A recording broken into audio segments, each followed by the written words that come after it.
귀신을 쫓아내지 못했던 이 사건을 우리가 같이 살펴봤습니다. 이들이 이제 귀신을 쫓아내지 못했던 이유는 믿음이 흔들렸기 때문이라고 우리가 이제 지난 시간에 같이 나눴죠. 제자들은 이 고난을 향해 가신다라는 예수님의 말씀을 듣고 믿음이 흔들렸습니다. 그래서 주님께서 이미 귀신을 쫓아내는 권세를 주셨음에도 불구하고 귀신을 쫓아내지 못했죠. 마찬가지로 우리도 역시 믿음에 대해서 흔들릴 때 주님이 이미 주신 권세를 누리지 못하고 또 주님이 이미 우리에게 주신 복락을 누리지 못하게 되는 거죠. 우리가 믿음에서 흔들릴 때 이걸 너무 당연시하면 안 되고, 사실 우리가 믿음에서 흔들린다는 거는 굉장히 신자로서는 많은 것을 잃어버리는 순간이라고 할 수가 있죠. 예수님은 십자가의 길로 우리를 초청하십니다. 우리가 이 마가복음 9장에서부터 예수님께서는 끊임없이 십자가에 대해서, 내가 십자가의 길을 갈 거라는 것에 대해서 말씀하고 계시죠. 그런데 이 길은 자기를 부인하는 고난의 길이라는 사실에 대해서 우리가 같이 나누었습니다. 보통 사람은 예수님을 따르려 하다가도 이 자기를 부인해야 되는 순간이 오게 되면은, 이 고통스러운 순간이 올 때 망설이게 되죠. 그래서 정말 정직한 사람은 이 순간을 아주 알게 되는 거죠. 내가 더 예수 그리스도를 믿기 위해서는 나를 부인해야 되는 순간을 정직한 사람은 다 인식하게 되고, 누구나 이 시기를 우리는 지날 수밖에 없는 것이죠. 믿음의 사람은 담대하게 이 직면하는 순간이 올 때, 이 정말 진실하게 자신을 보고 부인해야 되는 순간이 올 때, 믿음의 사람들은 담대하게 십자가의 길을 걸으면서 고통을 감수하는 사람들. 그러나 주저하고 결단하지 않는 사람들은 어떤 반응을 보이냐니까 머리를 굴리는 거예요. 잔머리를 굴리고 꼼수를 써서 어떻게든 내가 나를 부인하지 않고 좀 교회 편하게 다니고 좀 예수님을 편하게 따를 수 있는 길이 없는가 하고 고민하고, 또 정 안 되면은 그런 얘기 해주는 사람 찾아가서 그런 사람들한테 말을 듣고, 고난이 없어도 된다라는 가르침을 애써 찾아다니고, 이런 식으로 다른 길은 없을까, 다른 방법은 없을까 하면서 꼼수를 생각하는 게 보통 사람의 반응이라는 사실에 대해서 우리가 지난 시간에 같이 나누었습니다. 그러나 우리의 주님께서는 십자가의 길 외에 다른 길은 없다라고 우리에게 분명히 말씀하십니다.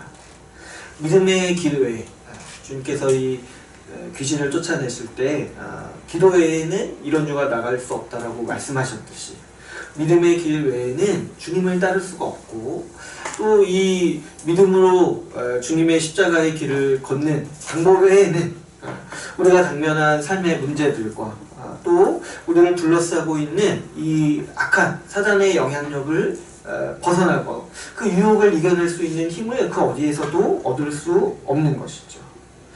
그러므로 여러분, 우리가 분명히 계산해야 되는 건 뭐냐면은, 우리가 아무리 머리를 쓰고 꼼수를 생각하면서 주저하다가는 그게 더 괴로운 길이고, 그게 더 이 세상의 풍파와 유혹에 휩싸여서 더 근심 가운데 들어가는 길이라는 사실을 우리가 반드시 이해하는 거죠. 이해해야 하는 거죠.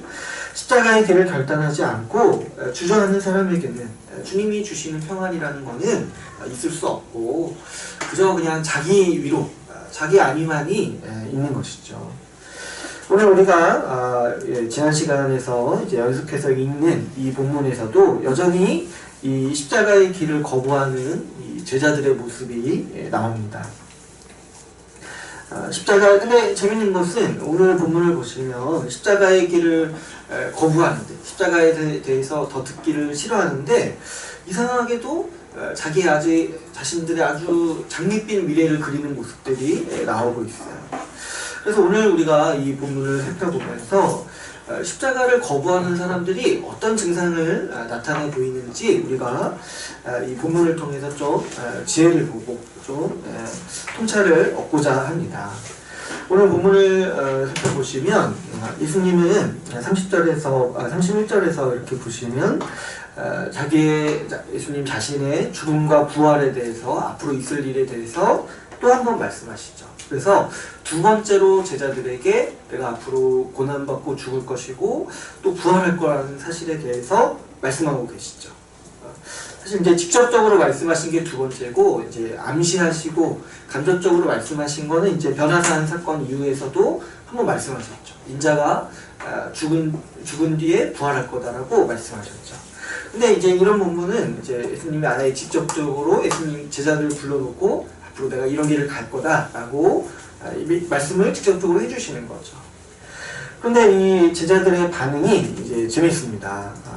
제자들은 이제 이게 여전히 무슨 말인지 몰라요. 예수님이 왜 죽어야 되는지 모르고, 예수님이 그러니까 왜 죽어야 되는지도 모르니까 죽은 뒤에 부활한다는 뜻도 무슨 뜻인지를 모르는 거예요. 우리가 본문을 보면은 좀 답답하게 생각할 수 있어요. 그러나 우리 좀 사람의 이 정직한 모습을 살펴보시면 우리가 어떤가요? 듣기 싫은 거는 이해하기도 싫은 거예요. 내가 받아들이기 싫은 거는 듣기도 싫죠. 그렇죠? 내가 뭔가 이렇게 뭐 하기 싫은 거 있잖아요. 그런 거는 듣기도 싫고 이해하기도 싫잖아요. 그것과 마찬가지죠.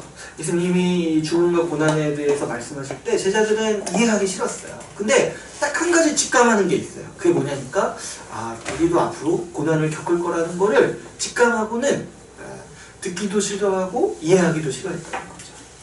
제자들은 사실 보통 이해가 가지 않으면은 질문을 자주 했다는 사람들이었어요. 베드로도 그렇고 제자들은 한 번도 이렇게 가만히 있었던 적이 별로 없어요. 그런데 예수님의 이 죽음과 고난에 대해서는 굉장히 괴롭고 듣기만 해도 너무 기분이 안 좋은 거죠. 그래서 떠올리기도 싫어하고 묻기도 두려워했다라고 오늘 32절에서 말씀하고 있는 거죠. 그런데 이 제자들은 예수님의 고난은 거부하면서도 여전히 예수님으로 인해 자신들의 욕망을 채우고자 했던 것 같습니다. 33절에서 보면은 예수님은 제자들에게 너희가 길에서 토론한 주제가 무엇이냐고 물으시죠. 그런데 제자들은 부끄러워서 아무 말도 하지 못하죠. 왜 그러냐니까 그들이 길에서 서로 누가 크냐 하고 논쟁했기 때문이죠.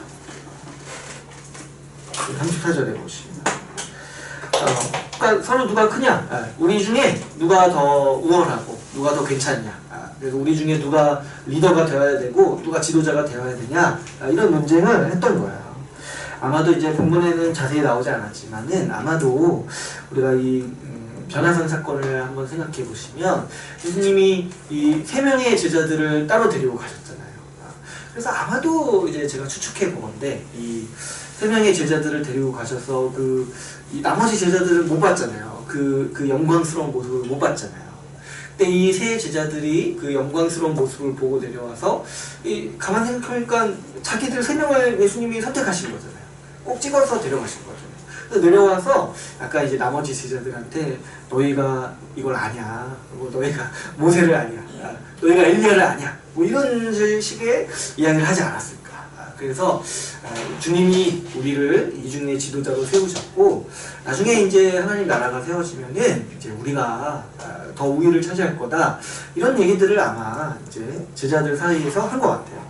근데 이제 나머지 제자들도 사실 자기들도 보지 못했고 또 이 예수님이 지금 위계 질서를 세우신 것도 아니고 제자들 스스로가 이런 권력을 주장할 때 반발했던 거죠. 어떻게 너희가 우리보다 높다고 할 수 있냐, 이런 식으로 서로 논쟁하고 싸웠다는 거죠. 주님께서는 사실 그 3명의 제자들에게도 이 구약의 모든 영광을 보여주신 이유가 뭐였습니까? 이 영광을 보고 내가 가려는 십자가의 길을 따라가자고 주님은 사실 그 은혜를 주신 거잖아요. 이 영광의 주님을 따라서 십자가의 길을 가도록 초청하신 거죠. 근데 이제 이 영광의 주님을 보고 내려와서 하는 일이 뭐예요? 내가 너희보다 낫다, 이런 일들을 하고 있는 거예요. 참 너무 사실 오늘 본문은 이 마가복음에서 가장 암울한 장면 중에 하나예요. 어떻게 인간이 그런가 싶지만 제자들이 그런 거 싶지만 여러분 사람은 이런 존재인 거예요. 그 하나님의 영광이 무엇인지를 이해를 못하는 거예요. 그래서 하나님의 영광을 보고서도 자기의 권력을 세우기 위해서 하나님의 영광을 사용하기 쉬운 존재들인 거죠. 사실 여러분 오늘날에도 이런 일이 사실 비일비재하지 않습니까? 한번 생각해 보시면 이런 사람들을 여러분 겪어보셨을지 모르겠어요. 저희가 하나님과 직접 소통하고 내가 자꾸 이렇게 뭔가 환상을 보고 뭔가 하나님과 직접 만났다고 하는 분들은 다 그렇지는 않지만 이제 그런 분들이 있어요. 좀 다른 사람보다 자기가 더 특별한 신자라고 생각하시는 분들이 있어요.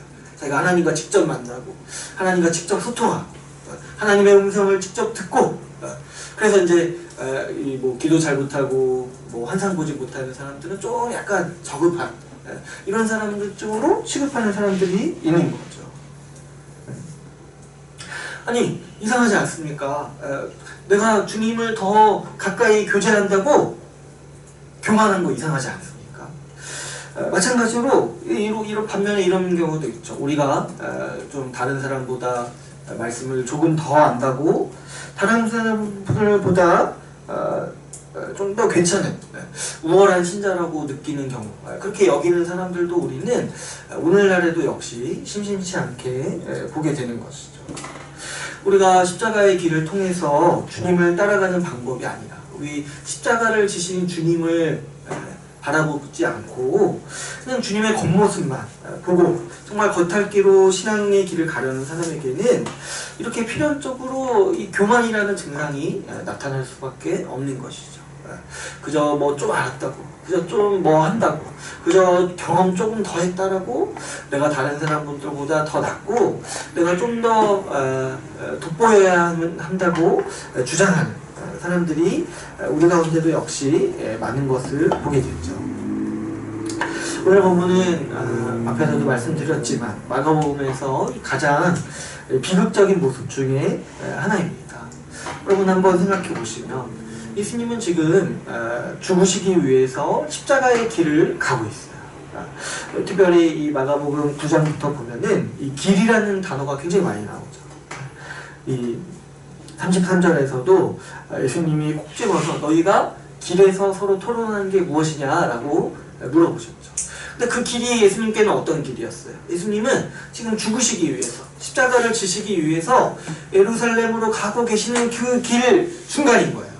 그 길 중간에 이 제자들은 어떻게 했냐면은 그 길을 따라가면서 그 십자가의 길을 따라가면서 서로 네가 크냐 내가 크냐 내가 지도자다 내가 너보다 잘났다 하는 논쟁들을 하고 있는 것이죠.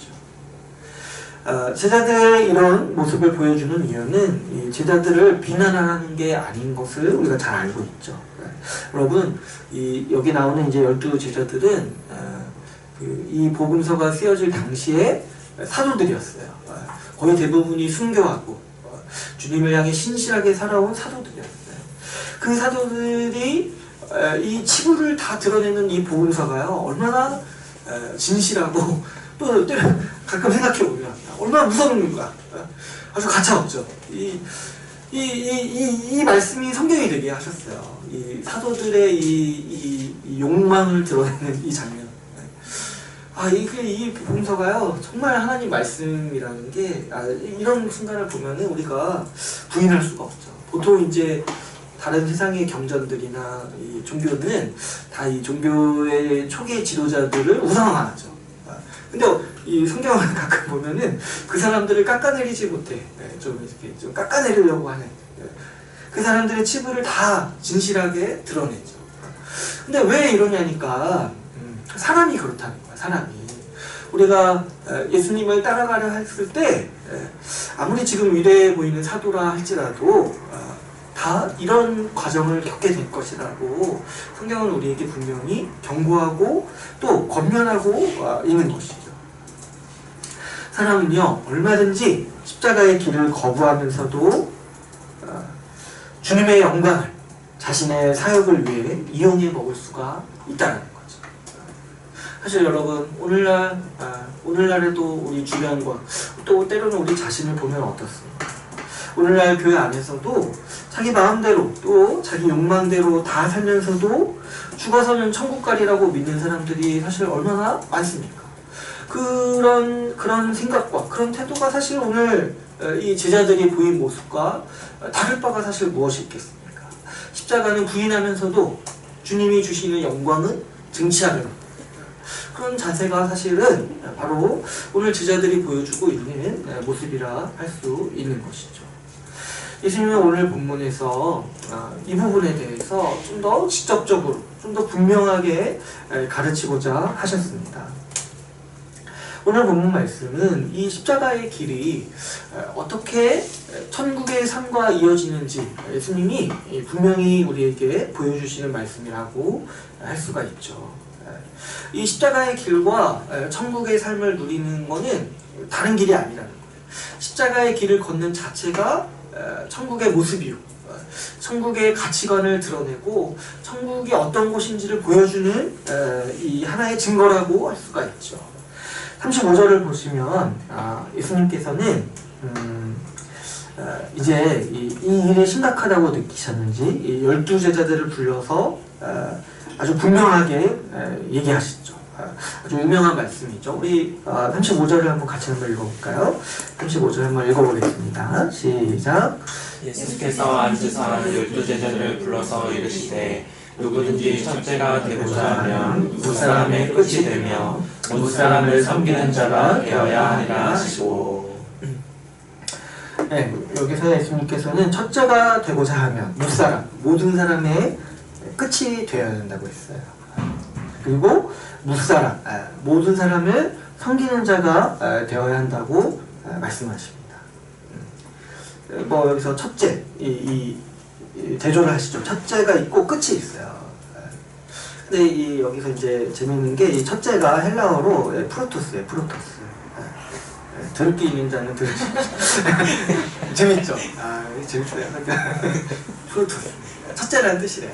근데 이제 첫째라는 우리도 이제 세상에서 첫째가 된 사람 하면 이제 어떤 사람들을 가리키는 거예요. 세상에서 명망이 있고 지도자의 위치에 있고 잘 나가고 또 뭐예요?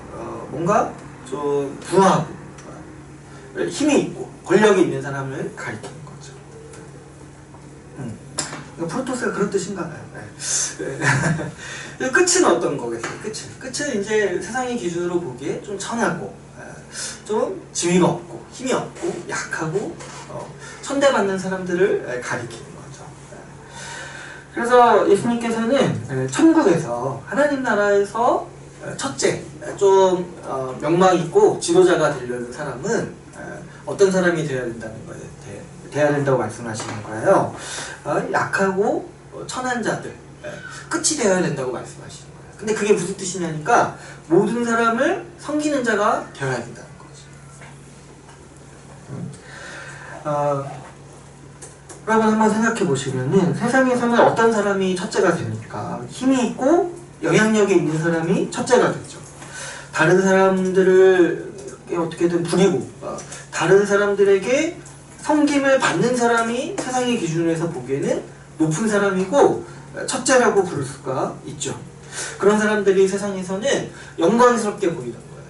정말 부러움을 사고 저렇게 섬김을 받는구나, 저렇게 사람들한테 높임을 받는구나 라고 칭찬받고 우리가 정말 선망의 대상이 되는 사람이라는 거죠.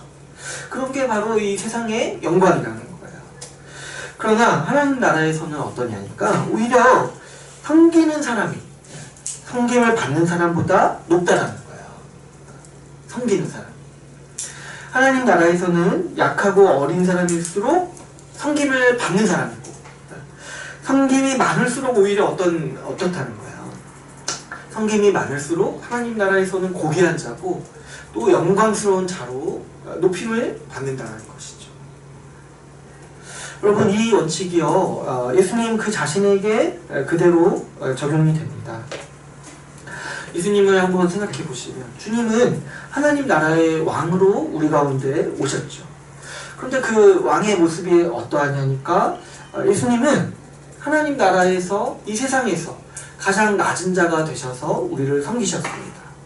모든 사람을 섬기는 종의 모습으로 십자가를 향해 가시죠.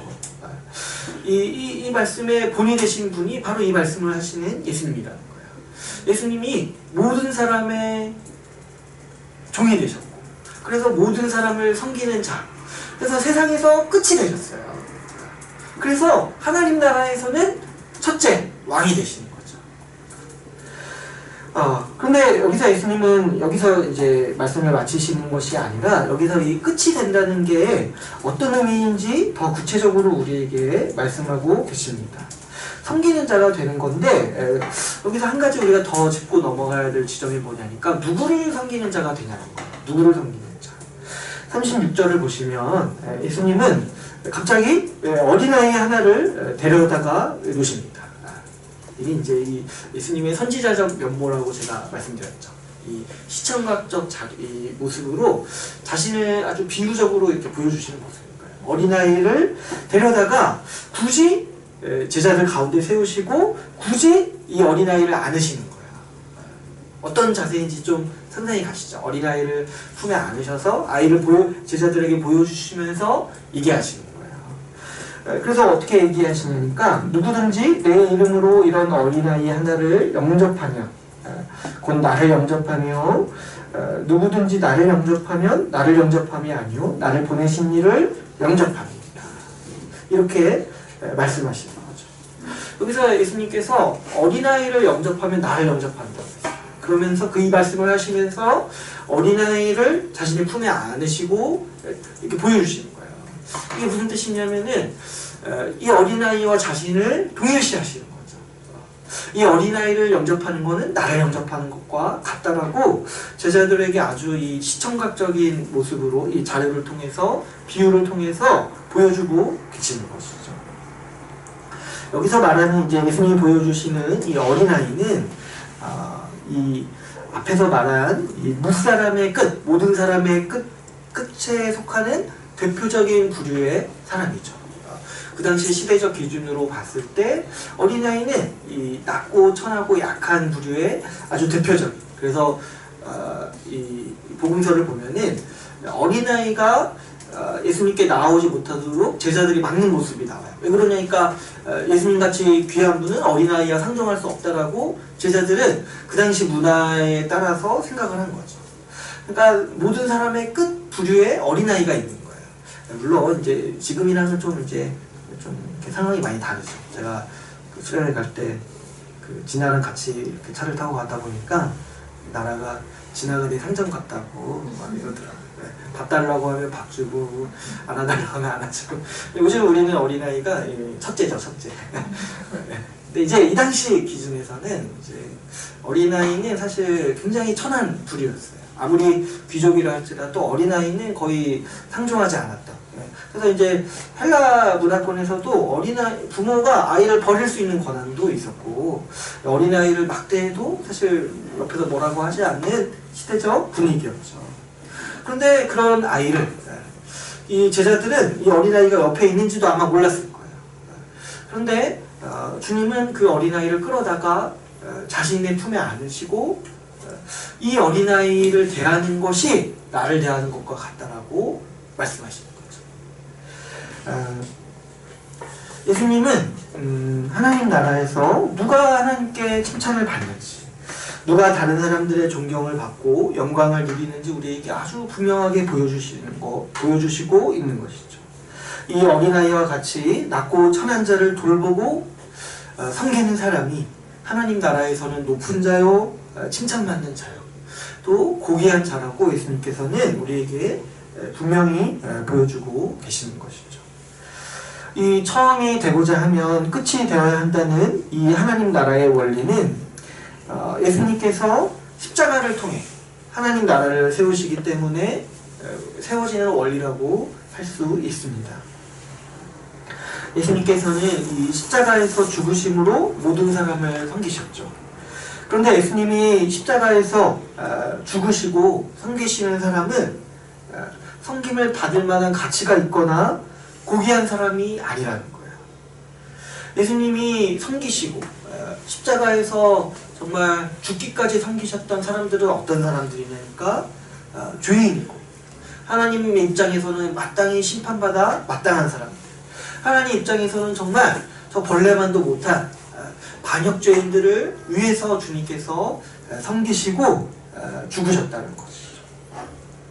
예수님께서는 죄인을 섬기시고 죄인을 위해 죽으셨습니다. 오늘 본문에 나오는 어린아이와 같이 낮고 천한 자를 섬기셨습니다. 이와 같이 예수님은 모든 사람의 끝이 되신 것이죠.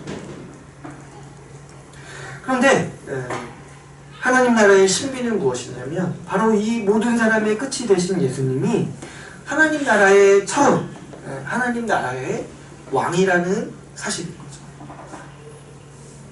그러므로 여러분, 이 천국은, 하나님 나라는 세상과 얼마나 다릅니까? 세상은 힘있고 권력 있는 자가 처음이 되고 그런 자가 영광을 얻고 그런 자가 칭찬을 받지만, 하나님 나라에서는 그런 자가 가장 천한 자인 거예요. 자기가 스스로 힘있고 다른 사람을 부리고 다른 사람의 섬김을 받으려 하는 사람이 가장 천한 자고, 오히려 그런 자는 하나님 나라에 들어오지 못하죠. 왜 그러냐니까 하나님 나라의 왕이 누구시냐는 거예요. 하나님 나라의 왕은 모든 사람을 종처럼 섬기신 예수님이에요. 그러면 어떤 자가 하나님 나라에 들어갈 수 있겠습니까? 모든 사람의 종이 되신 예수님을 내 왕으로 받드는 사람만이 하나님 나라에 들어가죠. 그분의 위치가 십자가의 길에 있고 낮고 천한 자를 섬기는 위치에 있습니다.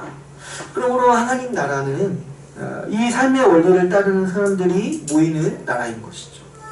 그분의 길을 추구하는 사람, 예수를 따라서 예수보다 낮은 자리에 있으려 하는 사람들이 모이는 나라가 바로 하나님 나라인 것이죠. 그러므로 여러분, 지금 이 제자들의 행동을 한번 보십시오. 그들은 예수님께서 십자가의 길을 가시는 길을 함께 가고 있습니다. 몸은 함께 가고 있습니다. 그런데 예수님께서 말씀하시는 이 죽음과 고난에 대해서는 못 들은 척하면서 그 안에서 누가 서로 큰지 싸우고 있는 것이죠. 그들은 예수님께서 왜 십자가를 지시는지 모르기 때문에 예수님을 잘못 이해했어요. 여전히 제자들은 예수님께서 힘과 영향력으로, 그분의 정말 권능으로 세상을 정복하는 분으로 생각하고 있는 것이죠. 그래서 제자들은 예수님께서 힘과 능력으로 정복하는 세상에서 자신들도 스스로 권력을 쟁취하려고 싸우고 있는 것이죠. 이 제자들은 십자가를 이해하지 못하기 때문에 하나님 나라의 이 원리, 모든 사람의 끝이 처음이 되는 원리를 보지 못하는 것이죠. 우리도 마찬가지로 예수님의 십자가가 어떤 의미인지, 예수님께서 십자가의 길을 가시는 그 길을 따라가지 않는다라면 섬기는 자가 가장 큰 자라는 이 천국의 원리를 이해할 수가 없는 것이죠. 여러분, 오늘 우리는 이 본문에 나오는 제자들의 모습이 얼마나 정말 비참한 모습인지 이해할 수 있어요. 예수님은 하나님 나라에서 누가 크냐 다투시는 이 제자들을 보시면서 어떤 뉘앙스로 말씀하시는 거냐니까, 너희 같은 자들은 그 나라에 들어오지도 못한다라고 말씀하고 계시는 거예요. 그럼 한번 생각해 보세요. 주님을 왕으로 모셔야 되는데 내가 너보다 크다라고 주장하는 사람들, 모든 사람보다 낮아지신 주님을 내가 왕으로 인정해야 되는데 어떻게 내가 남보다 낫다라고 이런 생각을 가지고 있는 사람이 주님을 왕으로 모시면서 따를 수 있겠습니까? 이거는 아주 성립될 수가 없는 사람의 태도인 것이죠. 여러분, 이와 같이 십자가의 길을 거부한 채 예수를 따르려고 하는 태도는 아주 심각한 모습입니다. 단순히 신앙이 좀 어리고 아직 좀 신앙이 미성숙한 문제가 아닌 거예요. 십자가의 길을 가지 않는 문제는 굉장히 심각한 문제를 내포하고 있는 것이죠. 우리가 반드시 기억해야 하는 사실은 오늘 본문의 제자들처럼 오늘날에도 십자가의 길을 거부하고 예수를 따르려는 사람들이 사실 많다는 거예요. 이런 이 어리석음을 우리가 단순히 아직 신앙이 어리다라고 치부할 수 없는 이유가 오늘 본문의 이 제자들의 비참한 모습을 보고 알 수 있는 것이죠. 그러므로 오늘 본문은 제자들을 통해 이 위험에 대해서 경고하고 있습니다. 십자가 복음을 거부하고 예수를 따르려는 사람이 어떤 증상을 보이고 어떤 대가를 치르는지 본문이 여실하게 보여주고 있는 것이죠. 여러분, 십자가를 거부하면서도 예수를 따르려고 하는 사람들의 사실 이거 말 자체가 말이 되지 않는 말이죠.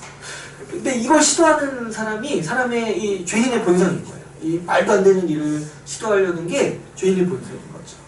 근데 오늘 본문이 그래서 이렇게 중점적으로 우리에게 보여주는 이 말도 안 되는 길, 십자가를 거부하고 예수님을 따르려고 하는 사람들이 보이는 가장 대표적인 증세가 뭐냐니까 오늘 본문에 나온 것처럼 자신이 다른 사람보다 낫다라고 여기는 교만의 증세가 나타난다는 거예요. 반드시 십자가를 이해하지 못한 사람, 그리고 십자가를 거부한 채 이 주저하면서 교회를 다니고 주님을 따르려는 사람에게 반드시 나타나는 증세가 뭐냐니까 내가 남보다 낫다라고 여기는 교만이라는 것이죠. 우리는 십자가를 거부하려고 할 때 교회를 다니고 예수를 따르면서도 자꾸 섬김받는 위치에 서려 하고 또 섬김받고 영광을 얻기 위해 다른 사람보다 더 높은 위치에 서려 하는 것이죠. 자기 스스로 사람들의 처음이 되려 하는 이 습성은 죄인의 본성이라고 할 수가 있습니다. 세상은 사실 이런 원리에 의해서 돌아가죠. 저마다 내가 더 잘났다라고 주장하고 내가 더 높아지려고 하는 것이죠. 여러분, 우리가 이 신앙이 없는 분들과 교제하다 보면은 그 모임에 아주 흐르는 어떤 가치관이 뭐냐니까 그래도 내가 너보다 좀 더 잘났지 않냐 이 말을 돌려가면서 하는 거예요. 돌려가면서 내가 이번에 뭐 샀다, 내가 어디 놀러 갔다 좋았다. 근데 이 말들이 사실 거기가 정말 좋았다는 게 아니라 어떠냐, 나를 부러워할 만하지, 나 지금 잘 살고 있지, 이런 거 아닙니까? 뭐 이렇게 SNS 병 이런 거 나오는 게 이런 거 이제 주변에 또 지인들이 없으니까 좀 이렇게 불특정 다수한테 자랑하려고 SNS도 유행하고 이런 거 아니겠습니까? 이런 게 세상의 원리예요. 이 안목의 정욕, 이생의 자랑, 내가 너보다 좀 더 잘 살고 있다. 뭐 아무것도 없어도 그래도 내가 너보다 좀 낫다. 이런 얘기를 결국 하고 싶어서 살아가는 게 세상의 재미고 자랑인 거죠. 이런 환경, 사람들이 저마다 힘을 추구하고 자기 자신을 남보다 더 낫게 여기고 더 남보다 괜찮은 사람으로 포장하고 싶은 그런 환경에서 그런 사회에서는 힘 있는 자, 매력 있는 사람, 고귀한 사람만 대접을 받죠. 낮고 천하고 세상의 기준으로 볼 때 매력 없는 사람은 그런 사회에서 천대받기 마련이죠. 이런 세상의 원리와 예수님의 방법은 완전히 정반대의 길이라는 것을 우리가 말씀을 통해 분명히 알 수 있죠. 자기가 높아지려고 하는 것, 자기가 다른 사람보다 낫다고 여기고 싶은 것, 여러분 이 길은요 정확히 주님이 가려는 길과 반대의 길입니다. 하나님 나라에 가려는 길과 정확히 반대되는 길이라는 것이죠. 물과 기름이 같이 섞일 수 없듯이 물과 기름과 같은 속성의 길이라고 할 수가 있는 것이죠. 그런데 예수님을 따르면서도 십자가의 길을 거부하는 사람은 이 두 길을 동시에 갈 수 있다라고 주장하는 사람들인 거죠. 그러니까 사실 정신이 분열되지 않고서는 이렇게 살 수가 없어요. 이 두 길을 동시에 추구할 수가 없는 것이죠. 물과 기름을 섞을 수 있다고 주장하는 사람들인 것이죠. 얼마나 어리석고 무모한 선택이라고 할 수 있습니까? 그래서 여러분, 우리는 단순히 이 십자가의 길을 거부하는 사람들을 단순히 그냥 신앙이 아직 어리구나 이렇게 치부하면 안 되는 거죠. 어찌 보면 의도적으로 이 십자가의 길을 직감하고 제자들처럼 거부하고 완전히 불신앙의 길을 불신앙의 길로 돌아섰으면서 몸만 교회에 나오는 사람일 수 있는 것이죠. 오늘 본문의 제자들처럼 십자가 복음을 말하지 않고 십자가 복음을 거부하는 교회에서는 반드시 이런 증상들이 나타납니다. 그 안에서 서로 누가 높냐고 싸우는 거죠. 그 안에서 서로 섬김을 받으려고 높은 자리에 오르기 위해 분쟁이 반드시 일어날 수밖에 없는 것이죠. 여러분, 오늘날 우리는 이 십자가를 거부하는 교회의 사례를 아주 많이 봅니다. 그 안에서 뭐 목사들끼리 싸운다거나 장로와 목사가 싸운다거나 아니면 또 뭐 부서들 간에 싸운다거나 아니면 뭐 장로들끼리 또 분쟁한다거나 이런 이야기들을 듣기도 하고 또 때로는 보기도 하는 것이죠. 부한 자들은 부한 사람들끼리 어울리고 가난한 자가 멸시받는 일들이 오늘날 교회에서도 아주 심심치 않게 일어나는 모습을 우리가 보게 되는 것이죠.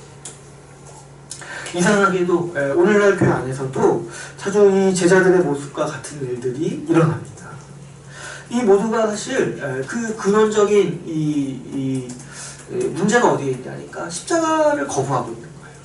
십자가의 길을 분명히 제시하지 않고 또 애매모호하게 말하면서 은근히 거부하기 때문에 일어나는 증세들이라고 할 수 있는 것이죠.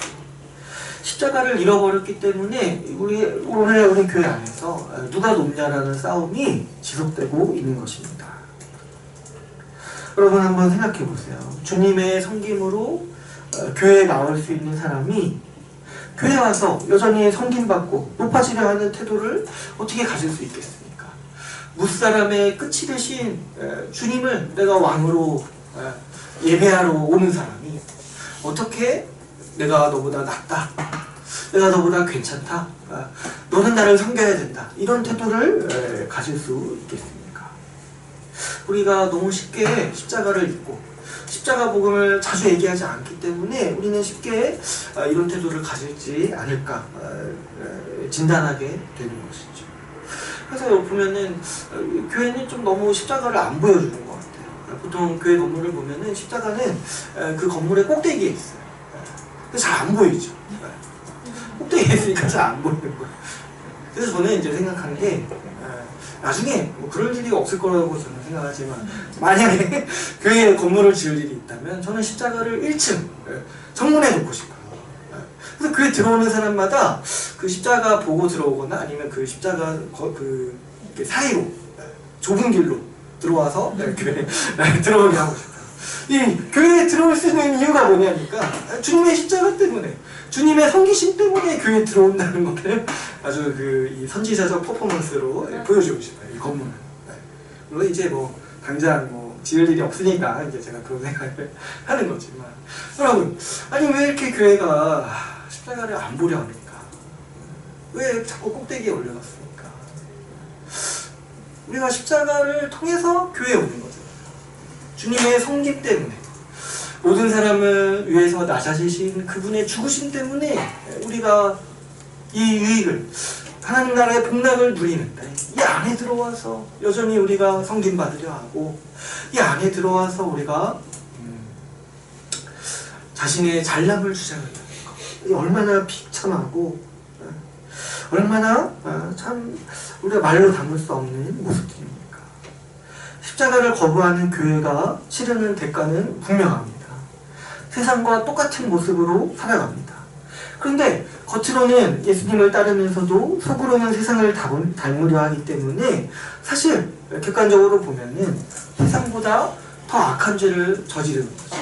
세상은 그렇게 사는 게 어쩔 수 없어요. 그러나 교회가 만약에 그렇게 산다면 이거는 세상보다 더 악한 위선이라고 할 수 있어요. 십자가를 거부하는 신앙이란 말 자체도 있을 수 없지만, 십자가를 거부하는 신앙은 위선이란 세상보다 더 심각한 죄에 빠지는 대가를 치르게 되는 것이죠. 우리는 이 비참하고 우스꽝스럽고 위험한 길에 빠지지 않도록 오늘 우리 본문 말씀을 아주 잘 새겨야 마땅합니다. 우리가 이 위험에서 벗어나기 위해서는 우리가 십자가의 길에 대해서 자주 생각하고, 또 이 십자가의 길을 모호하게 인식하고 있으면 안 되는 것이죠. 우리 주님께서는 누구든지 자기를 따라오려거든 자기를 부인하고 자기 십자가를 지고 따라오라고 하셨습니다. 그런데 제가 이 말씀 나눌 때도 말씀드렸지만 오늘날 많은 분들이 십자가의 길을 자꾸 모호하게 인식해요. 그냥 좀 불편감사한 거로 인식하고 그냥 좀 약간 불편한 거 내가 그대로 하는 거, 내가 좀 약간 절제하고 참는 거 정도로 이 십자가의 길을 인식하고 있는 거예요. 그러나 그럴수록 우리는 이 어리석은 함정에 빠지기가 쉬운 것이죠. 여러분, 십자가의 길을 간다는 의미는 나의 본성을 죽이는 것이요, 나를 부인하면서 살아가기로 결단하는 삶이라고 했어요. 우리가 자신에 대해서 죽을 때 내 본성과 또 우리 요즘의 언어로 말하면 내 취향에 대해서 죽는 거예요. 내 취향과 자신의 주장을 거스르면서 살아갈 때 우리는 비로소 우리를 그리스도인이라고 부를 수 있는 것이죠. 오늘 본문에서 우리 주님은 우리가 어떤 면에서 자기를 부인해야 하는지 구체적으로 두 가지를 말씀하고 있습니다. 첫 번째로 십자가의 길은 섬김을 받으려 하고 다른 사람보다 높아지려 하는 우리의 야망을 버리고 섬기는 자로, 낮아지는 자로 살아가겠다라는 의미인 것입니다. 여러분, 우리가 십자가의 길을 걷는다는 것은 우리 안에 높아지려는 마음, 섬김 받으려는 마음을 십자가에 못 박는다는 뜻인 것이죠. 우리 모든 사람의 본성이 사실 여기에 있지 않습니까? 다른 사람보다 내가 더 높아지고 내가 섬김을 받고 싶어하는 마음이 우리 사람에게는 누구나 다 있고 이것이 본성이지 않습니까? 특별히 또 우리가 나이가 들수록 이런 욕망은 우리가 더 커질 수밖에 없죠. 나이가 들수록 좀 힘도 약해지고 체력도 약해지니까 우리 안에 자꾸 드는 생각이 내가 좀 이 정도 했으면 이제 내가 좀 섬김 받아야 되지 않나. 그래서 우리나라는 크게 있어요. 아주 군대 문화 이런 거 있잖아요. 조금 연차 더 되면은 이제 이 정도 했으니까 내가 이제 섬김 받고 이제 사회 초년생들이 좀 더 해야 되지 않나 이런 거죠. 보니까 우리는 이 사회가 다 그런 식으로 돌아가요. 약한 사람이 많이 섬겨야 되고 이 초년생이 더 섬겨야 되고 더 해야 되고 좀 이렇게 연차 있고 좀 이렇게 선배면 섬김 받아야 되고 편하게 지내야 된다. 이런 마인드가 우리 가운데 다 있는 거죠. 그러나 여러분, 우리 신자는 그렇게 살기를 포기한 사람들. 우리는 나이가 들어갈수록 더 섬김이 깊어지기를 소망하면서 살아가고 우리 신앙이 자라고 우리 신앙의 연차가 계속될수록 우리의 섬김이 더 지경이 넓어지고 더 깊어지기를 바라는 거죠. 그래서 여러분, 우리가 교회 안에 신실한 장로님들 또 권사님들 보면은 웬만한 청년들보다 더 많이 섬기는 분들을 우리가 아주 쉽게 볼 수가 있죠. 사실 세상에서는 그런 모습들이 거의 없어요. 나이가 들수록 섬김 받는 게 당연하다 생각하죠. 그러나 우리 교회 안에서는 그런 아주 귀한 분들이 아주 많이 보게 되고 우리가 또 그런 모습들을 보면서 우리 신자가 어떻게 성장해야 되는지를 우리가 보게 되는 것이죠. 여러분, 우리가 예수를 믿겠다라는 결단은 바로 이 길을 가겠다라고 하는 결단이라고 여겨야 하는 것이죠. 섬기는 자로 살아가겠다라는 결단인 거예요. 내가 어디 특권을 갖겠다. 내가 어디 섬김 받으며 살아가겠다. 내가 어디 아주 영광을 얻어서 정말 남들 섬김 받으면서 남들 존경받으면서 살아가겠다. 여기에 대해서 죽는 거예요. 이 욕망에 대해서 죽고 지금도 섬기고 앞으로도 될 수 있는 한, 할 수 있는 한 또 힘을 다해서 섬기는 자로 살아가겠다라고 결단하고 있는 것이 바로 내가 예수를 믿겠다라고 하는 그 믿음의 결단이라고 할 수 있는 것이죠. 여러분, 우리는 섬김받고 높은 자로 살아가려는 욕망에 대해서 죽은 사람들입니다. 여기에 대해서 죽지 않고서는 우리가 주님을 따라갈 수가 없는 것이고, 여기에 대해서 죽지 않은 자가 주님을 따르겠다고 말하는 것 자체가 굉장히 비참한 일이요, 우스꽝스러운 일이라는 사실을 우리가 본문을 통해서 이해할 수 있죠. 두 번째로 오늘 말씀에서 예수님은 십자가의 길을 우리에게 구체적으로 제시하실 때 어린아이와 같은 자를 섬기는 길이라고 말씀하십니다. 여기서 이 어린아이는 앞에서도 나누었지만 사회적으로 지위가 낮고 천하고 영향력이 없는 사람들을 가리킵니다. 오늘날 또 우리에게 적용하자면 우리 눈에 매력없어 보이는 사람들을 섬기는 말이 있습니다. 섬기라는 말씀인 거죠. 십자가를 거부하는 증상은 내가 남보다 우월하다는 교만으로 나타납니다. 그런데 이 교만은 또 한편으로는 나보다 못한 사람들을 천대하고 교제하지 않는 모습으로 나타나기 마련인 거죠. 그러니까 이 교만이라는 건 사실 굉장히 아주 이 머리를 많이 굴리는 죄악이라고 할 수가 있어요. 나보다 잘나 보이는 사람 앞에서는 좀 수그러들고 나보다 못나 보이는 사람 앞에서는 우쭐대는 모습이 바로 이 십자가를 거부하는 사람들의 증상이라고 할 수 있죠. 그러나 여러분, 십자가의 길은 나보다 연약하고 매력없어 보이는 사람을 섬기는 모습으로 나타납니다. 우리 주님을 한번 생각해 보시면 우리 주님은 세리와 죄인들의 친구가 되셨죠. 우리 주님은 죄인을 위해서 죽으셨죠. 여러분, 우리가 그런 주님을 따른다라고 하면서 어떻게 괜찮은 사람과만 교제할 수 있겠습니까? 세리와 죄인들의 친구가 되신 주님을 내가 주님으로 부르는데 어떻게 나는 좀 세상에서 잘 나가는 사람들, 매력 있어 보이는 사람들과만 교제할 수 있겠습니까? 여러분, 우리는 대단하고 고귀한 사람들, 내 마음에 드는 사람들과 교제하라고 부르심 받은 사람들이 아닌 것이죠. 우리는 연약하고 매력 없는 사람들을 섬기라고 부르심 받은 사람들입니다. 우리 주님께서 우리를 구원하시고 부르실 때, 또 나를 따라오라고 부르실 때 뭐 대단하고 뭐 고귀한 사람들을 위해 섬기라고 부르시는 게 아닌 거예요. 우리 주님은 너같이 내가 너를 섬겼던 것처럼 너같이 하찮고 매력없고 너 같은 죄인을 너도 섬기라고 우리를 십자가의 길로 초청하고 계시는 것이죠.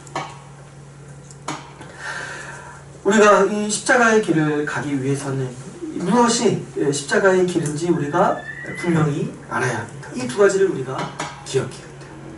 우리가 예수 믿기로 했을 때 우리는 섬기고 또 낮고 천한 자, 특별히 정말 연약한 자를 섬기라고 섬기기로 우리는 결단하는 것이죠. 십자가의 길이 우리에게 무엇을 버리고 무엇을 부인하라고 명하고 있는지를 우리는 분명히 알아야 합니다. 우리는 주를 따르겠다고 다짐하면서도 이 길을 자주 헷갈려서 어느샌가는 보면은 어느샌가의 본성으로 살아가게 되는 모습을 보게 되죠. 사실 이제 목회자가 사실 이게 굉장히 심해요.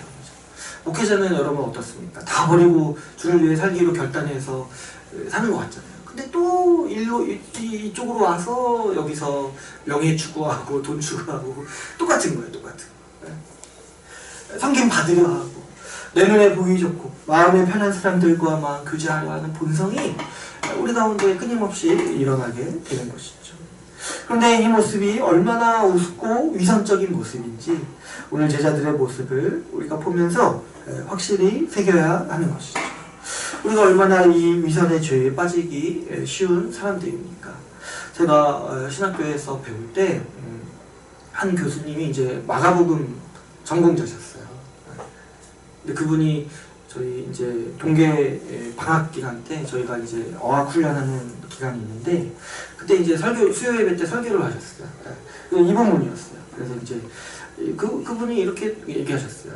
우리들아 십자가의 길을 가는데 제자들처럼 자기 욕망을 추구하기 쉽다. 이렇게 설교를 하셨어요. 근데 제가 신학교를 졸업하고 몇 년 뒤에 그 교수님이 총장 되고 싶어서 가진 이상한 얘기를 한다는 얘기를 제가 들었는데 얼마나 기분이 이상하든지 그렇게 우리한테 십자가의 길을 걸어야 된다고 하셨던 분이 총장 되고 싶어서 이상한 일들을 한다는 소식이 얼마나 가슴 아픈지 근데 사실 그 교수님을 욕하기 전에 이게 그 정도로 우리에게 유혹이 되고 우리가 헷갈려하는 지점이라는 거예요.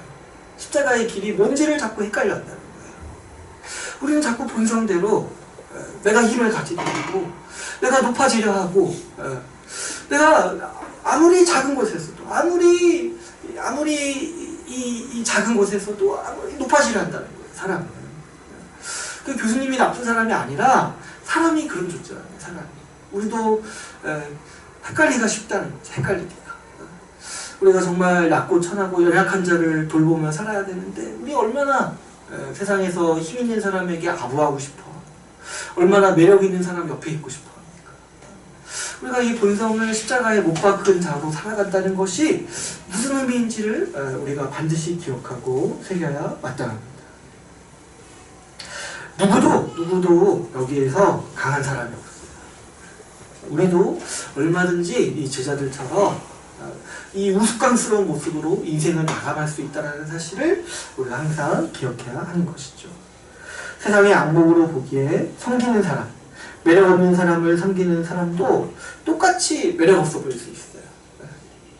그러나 우리가 분명히 기억해야 하는 사실은 우리 주 예수님께서 거룩한 천사들과 함께 오실 때에 이런 자들을 안아주실 거라는 사실이죠. 우리 눈에는 이 섬기려는 사람들이 굉장히 약간 좀 하찮아 보일 수 있고 이 좀 매력 없는 사람들과 같이 있는 사람도 좀 하찮아 보일 수 있어요. 그런데요, 우리 주님이 같이 오실 때 그런 눈을 가진 나를 부끄러이 여기시고 내가 부끄럽게 여겼던 사람들을 안아주실 거예요. 우리가 여기를 이 장면을 잘 생각해요. 우리 주님의 누구를 영광스럽게 보시는가?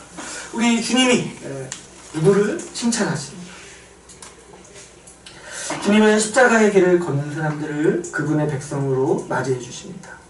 섬기는 자로 살아가고 연약하고 비천한 자를 돕기 위해 살아간 사람들을 안아주시죠. 교회로 살아가는 우리에게도 이런 안목이 있어야 합니다. 섬김을 높게 평가하고 나보다 연약한 자일수록 더 귀하게 여겨서 내가 그 자를 어떤 사람의 연약함이 보일 때 주님이 이 사람을 섬기라고 나와 같이 있게 하셨다라는 그 주님의 뜻을 이해하고 순종하는 사람이 되어야 하는 것이죠. 주님은 어린아이 한 명을 안으시면서 이 어린아이와 자신을 동일시하셨습니다. 이 어린아이를 섬기고 영접하는 사람이 자신을 영접하는 사람이라고 말씀하십니다. 마찬가지로 주님은 오늘 우리 주변과 우리 교회에서 가장 연약한 지체와 자신을 동일시 하십니다. 우리에게 동일하게 말씀하시는 거예요. 이 연약한 지체에게 행한 자가 행한 것이 다 나에게 행한 것이다. 이 연약한 지체를 섬기는 것이 다 나를 섬기는 일이다 라고 우리에게 말씀하고 계시는 것이죠. 우리 개인이, 우리 교회가 십자가의 길 위에 예수님과 함께 있는지 파악하는 기준은 바로 여기에 있어요. 우리가 우리 가운데 연약한 지체를 어떻게 대하고 있는지가 우리가 주님을 어떻게 대하고 있는지 분별할 수 있는 기준인 것이죠. 오늘 이제 말씀을 맺겠습니다. 오늘 우리는 십자가를 거부하는 증상에 대해서 같이 함께 살펴보았습니다. 십자가의 길을 거부할 때 우리는 예수를 따르면서도 교만하고 남들보다 높아지려 합니다. 이러한 태도는 세상보다 더 악한 위선임을 우리가 살펴보았습니다. 여러분, 예수님을 따른다고 하면서 십자가를 거부하는 대가는 무엇입니까? 세상보다 더 썩고 악한 사람이 되는 결과에 있습니다. 본문이 오늘날 우리 교회의 이 점에 대해서 경고하고 있습니다. 여러분, 우리는 십자가의 길에 대해 분명히 가르쳐 주시는 예수님의 말씀을 오늘 들었습니다. 우리가 이 길을 분명히 알고 이 길을 분명히 봐야 합니다. 주님이 가신 길, 이 십자가의 길을 걷기로 우리가 결단합시다. 섬김받고 높아지려 하고 괜찮은 사람들과 매력 있는 사람들과만 교제하려 하는 우리의 이 악한 본성을 십자가에 못 박읍시다. 우리 같이 천한 자를 섬기시고 우리 같이 악한 자를 위해 죽으신 예수님을 따라 걷는 우리가 되십시다. 주님께서 영광으로 다시 오시는 날에 모든 사람의 끝이 되신 예수님과 함께 서는 우리 주의 나라 교회가 되기를 간절히 소망합니다. 오늘 말씀을 마치고 같이 기도하는 시간을 갖도록 하겠습니다.